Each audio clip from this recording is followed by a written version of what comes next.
First language was Lakota. Life was fantastic, I would say. No worries, no pain, and then boarding school.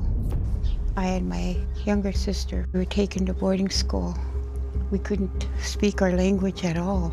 Even at night when we were put to bed, we'd start whispering, but it was like someone had been standing nearby. The lights would go on and we knew it was going to happen. It was a painful experience.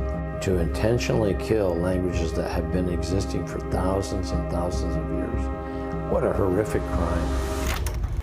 And my first language was Lakota. November is Native American Heritage Month, and indigenous languages are at risk of disappearing. This includes Lakota, the language of Sitting Bull and Crazy Horse. Historians say it will likely be extinct within the next 15 years. And a new documentary highlights how valuable indigenous language and culture is to the world. It's called Oyate Woyoka, The People Speak.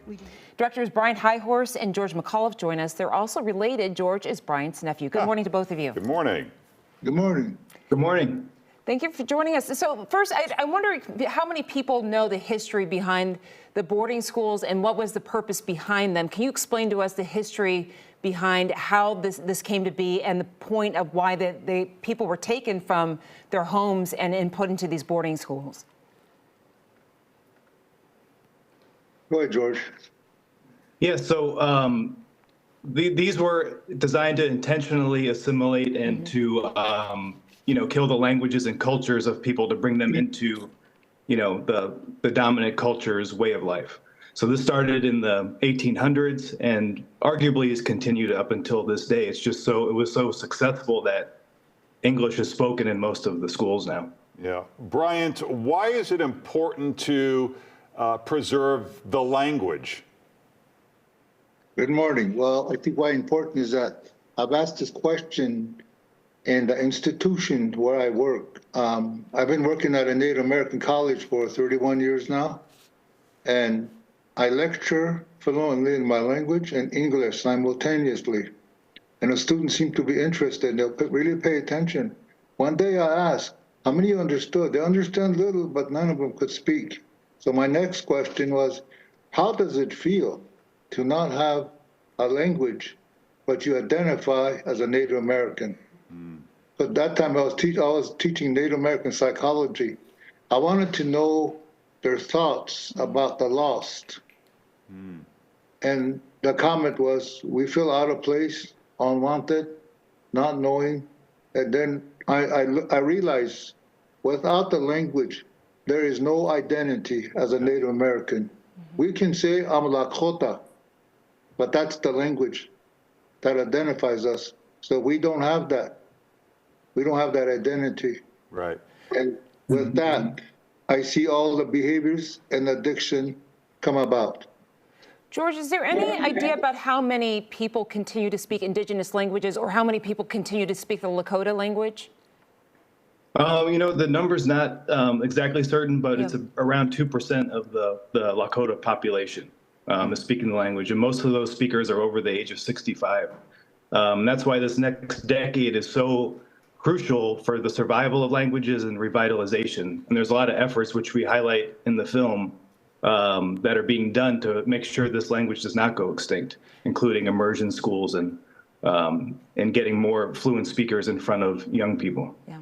And I know the government has acknowledged wrongdoing here, and I know all the tribes have their own distinct cultures, but do you feel, Bryant, perhaps that the U.S. government owes indigenous people more? Correct.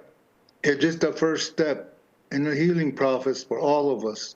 We have to honor the treaties that have been made by the United States government with the treaties in the early 1800s. That's when they started to eradicate our language and our culture. So we have to address that issue too. And because, you do that by how? Do you want more funding for tribal nations? What is it that you're looking for? I'm looking for more funding for tribal nations in housing, education, health, and we're really shortage of housing, and we need stronger health, stronger education. Through education, we can preserve a lot of our languages and culture, but we also need more funding in our tribal colleges that is really making an effort to preserve our language.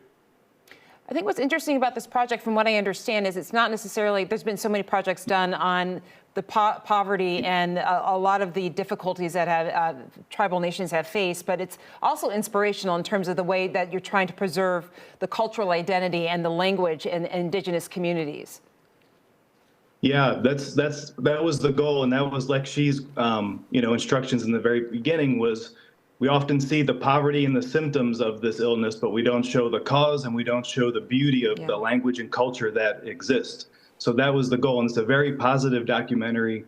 It does have a lot of hope inside of it, and it shows the depth and beauty of this language that's connected to all living things. So it's not just that we would lose another way of speaking English words. This is a reality system that is in touch with birds and wind, water, trees, everything that moves. So it's crucial that these languages survive for our survival of all people. Well, Bryant and George, we thank you for joining us. Oyate Woyaka, The People Speak, is streaming and on national PBS stations. Thank you for joining us. Thank you. Thank you. Thanks for having us. Appreciate it. Thank you. Time for On Town.